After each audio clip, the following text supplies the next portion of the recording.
look like humans, and then Strand and Madison, maybe it was The Hangover or something, but they kind of look like walkers, during that. If you go back and look at it, you could see that they look, the walkers that were right there at that time, they looked human. The eyes didn't look like the normal walkers. You know how the walkers have like the beady eyes and all that? Yeah, I didn't see it in this episode. I didn't see it in that little scene.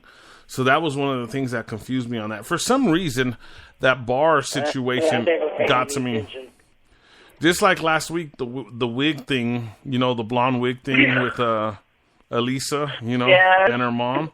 That's still bugging me, Oh my goodness.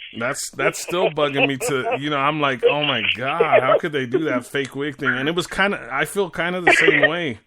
Deborah, I think we're going to be hearing Ike complain about this until the end of time. You guys know it was a fake wig thing.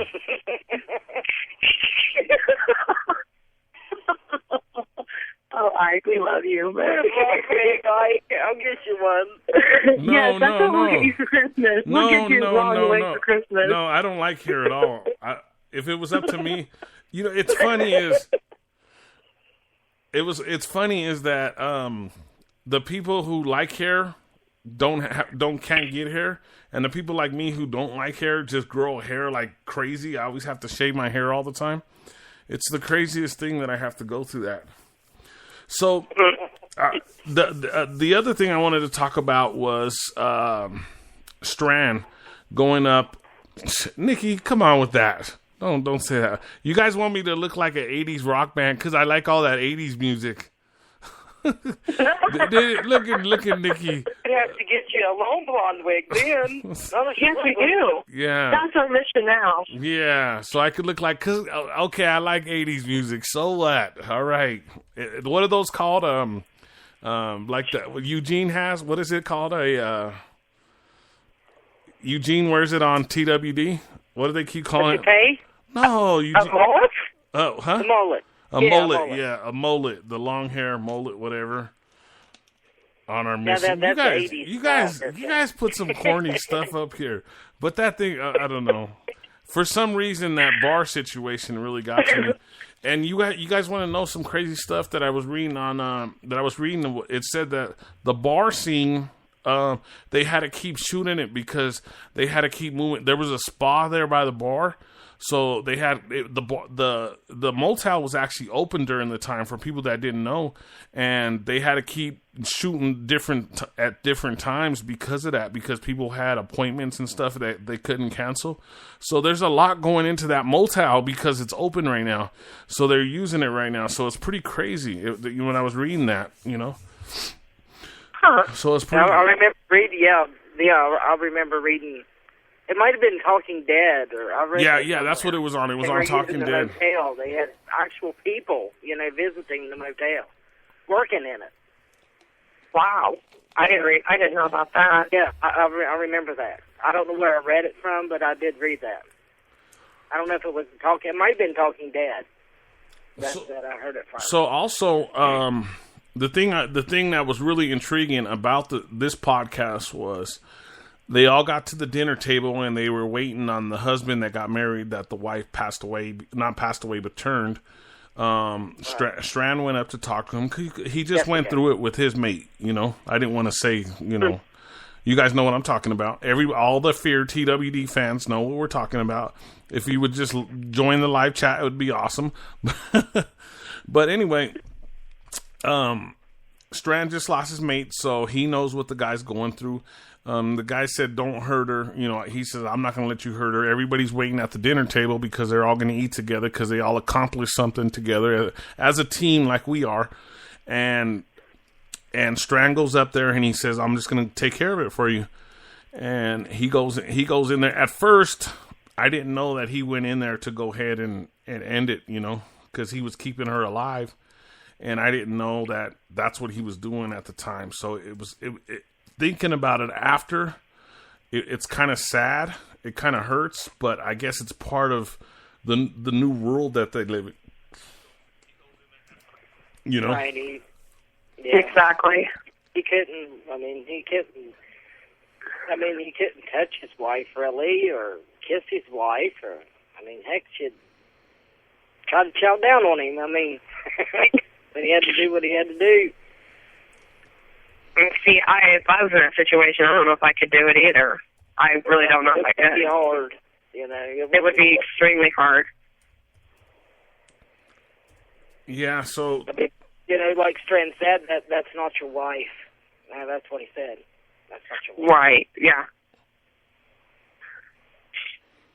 So, in that situation, would you do it for somebody else, or would you do it for yourself, or what would you do? What would you do there?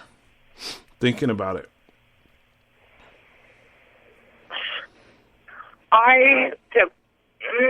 You go ahead, Deborah, because I'm still trying to figure out how to work it. It would be hard, but I mean, you got to do it to survive. I mean, you can't, you got to. I mean, it would be hard. I'm not saying it wouldn't be. I mean, I would do it for somebody, but I mean, it would be hard to do it. If that was my husband. But, if you don't, then you're risking jeopardizing, yourself and others, too, Well, I know you agree. And the other thing is I wouldn't want to see somebody suffer like that, like my husband or even my kids, to me that's just watching them suffer, being not who they really are. Yeah, so... What would you do, Ike? I would let somebody else do it. I wouldn't be able to do it. I'm like, if you go back to the governor, I'm going to be honest with you. You know how he kept his daughter alive? Right. I might keep her alive like that. I don't know. Thinking about it right now, I don't know if I would have let Strand in the room to do that. So I'm just being honest because the way I asked the question to you guys was would you do it or would you let somebody else do it? And the way I'm looking at it still now is like, in all reality, I would not want to do it, to be honest with you. Just like the brother said, he's not ready yet, Right. Don't rush him because he's not ready. And I'm looking back at that whole situation, that whole scene leading up to him going into the room. I'm sitting there thinking, at the time, I was thinking he wasn't ready to go down and be with, a group of people. Like he was having anxiety or just didn't feel like being around a lot of people until I didn't really realize until Strand got into the big conversation with him that was his wife up there, that he had just married. I didn't either, not till right. Till he got, and it kind of shocked me. So this show is progressing and getting really good. And yes, it is. And like we just said, like you just said before we came back on the air, it's going into its third season. So we're really excited about this, right? Or it's going. We're still in the first season on the second run, right? I believe that they've already, made it to where they're going to have at least 3 seasons anyway. Yeah. So we'll be getting at least one more season. Yeah. How long do you think this will run? I don't know. I don't know. I don't think the numbers are doing very good. I mean, not like The Walking Dead. Yeah. I mean, they're doing character building right now too. And as well as I know, we all have our favorite characters on The Walking Dead, right? Yes. Right. The first and second season of Walking Dead, you just watched it. I did. I really didn't have, a specific character that I really liked. Not that early, really. Well, as soon as I saw Norman Reedus, that's all she wrote. I mean, I liked the show. I watched it, and my daughter's the one that turned me on to The Walking Dead. I didn't even know anything about it. To be honest with you, if on Fear TWD, right off the bat, everybody knows I said Nick's going to be a leader. You know, I thought he was the one that kept the show alive. If it wasn't for Nick in the beginning, I don't think any of us would be watching the show. Because, like I said, he was the one. He was like the glue for this show that kept it rolling. In my opinion, you know, because I like Madison. Madison is a strong character. I think. And then we could bring up Tobias, who was, you know, all the scenes were with Madison and Tobias in the beginning. And I wonder, as I'm thinking about it, and I think you've mentioned this before too, Ike. I wonder what happened to him. Yeah. I wonder where he went. And, you know, they just never brought him back. Yeah, they should, and that's what I'm worried about with Ophelia. But then last night on Talking Dead on Sunday, they said that we had because we have no clue where Ophelia is at. I don't know where she's at.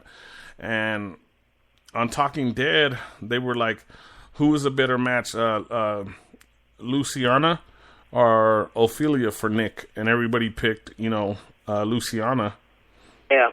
As a girlfriend for Nick. I agree. Yeah. So I like character. I wasn't really shocked with them kissing because we saw that in previews leading up to this, even months ago, you know, that he was going to be in a relationship with somebody. So I wasn't really shocked at that point. Are you guys happy that they're there now? That they're moving towards a relationship now? I think she'll be good for him myself. I agree. Kind of slow him down, you think, or what do you guys think on that end? No, I don't think. No, if anything, he'll slow her down. That's what I was getting ready to say. It'll be the opposite. Yes, it will. He can learn a lot from her. Well, they can learn a lot from each other. Exactly. Yeah. She's military trained, from what I understand, and he's street trained. Trained, yeah.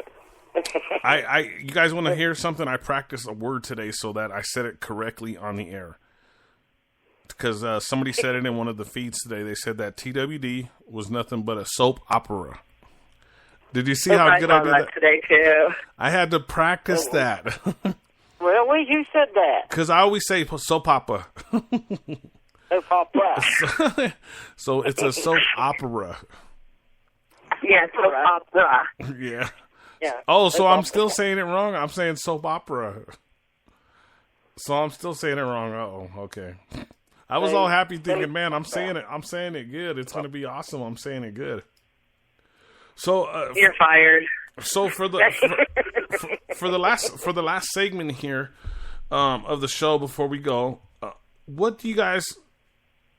Well, we got two segments because I want to see what you guys thought of this episode. The final thoughts on it, and then I want to. After that, we have one more segment of, we always talk about what we think is going to happen in the next episode. So,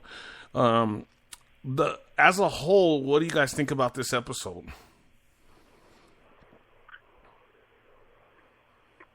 Well, I'll go first. I liked it. I really enjoyed this episode. It was really, not on the edge of your seat, but it kept your interest. Correct. I liked what Nick and the pharmacist did. I thought that was pretty awesome. And I like they sort of connected there too a little, Yes, but I'm still worried about the pharmacist. I want to know what his true story is. I mean, he did say that a boy bit him, an infected boy bit him. I don't buy it. What's that? I don't buy that at all. No, I don't either, but, that's what he said. So, I mean, I thought he said the boy's name, but I couldn't catch it. Those Mexican names, they confuse me. Hey, don't you remember all the old TWD shows when Julie would when we do the bios and I would read the bios and it'd be a Mexican name or a Latin name, and then I would mess up the whole bio. I couldn't even say the or nothing after I'd say the name. So I understand what you're saying. I understand what you're saying right there. It's pretty crazy. Monday sports. Tuesday, Fear TWD. Wednesday.